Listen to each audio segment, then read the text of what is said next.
Food safety regulator यानी भारतीय खाद्य सुरक्षा और मानक प्राधिकरण ने Old Monk, Antiquity Blue whisky, Royal Challenge whisky और बैकपाइपर डिलक्स विस्की जैसे कई नामी गिरामी शराब के ब्रांड को कुछ वेरिएंट्स की बिक्री पर रोक लगा दी है। ये कदम इसलिए उठाया गया क्योंकि इनमें से ऐसे आर्टिफिशियल फ्लेवर पाए गए जो तय मैन्युफैक्चरिंग स्टैंडर्ड्स के मुताबिक नहीं थे।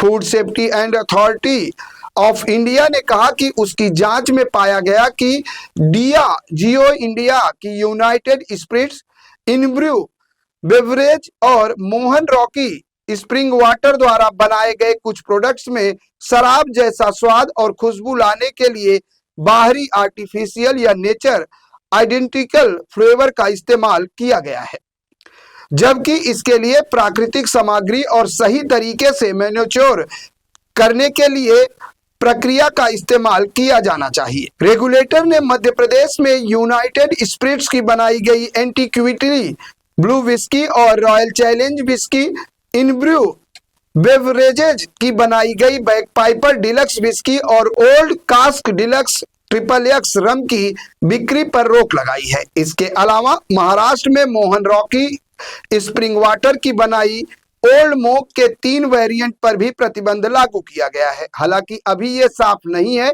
कि यह कार्रवाई सिर्फ इन्हीं खास वजहों पर बने प्रोडक्ट्स पर लागू होगी या दूसरी जगहों पर बने इन्हीं ब्रांड्स पर भी। रेगुलेटर के मुताबिक भारत में खाद्य सुरक्षा नियम शराब वाले ड्रिंक्स में प्राकृतिक फ्लेवरिंग पदार्थों के इस्तेमाल की इजाजत देते हैं, लेकिन लैब में खुलासा हुआ है कि कंपनियां कुछ ब्रांड्स के शराब में उसकी फ्लेवर मिला रही हैं, जैसे कि रम में रम का फ्लेवर या विस्की में विस्की का फ्लेवर।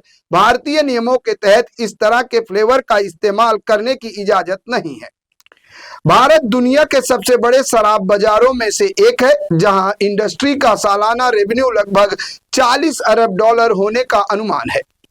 मार्केट में शेयर के हिसाब से यूनाइटेड स्पिरिट्स के जरिए डियाजियो इंडिया देश की सबसे बड़ी शराब कंपनी है और यह फ्रांसीसी स्पिरिट कंपनी पेरनोड रिकॉर्ड को टक्कर देती है।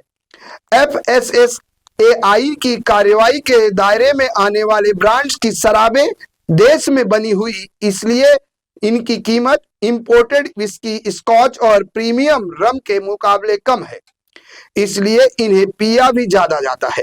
यह कार्रवाई ऐसे समय में हुई है जब FSSAI खान पान का इन दिनों सख्ती से जांच में जुटी हुई है।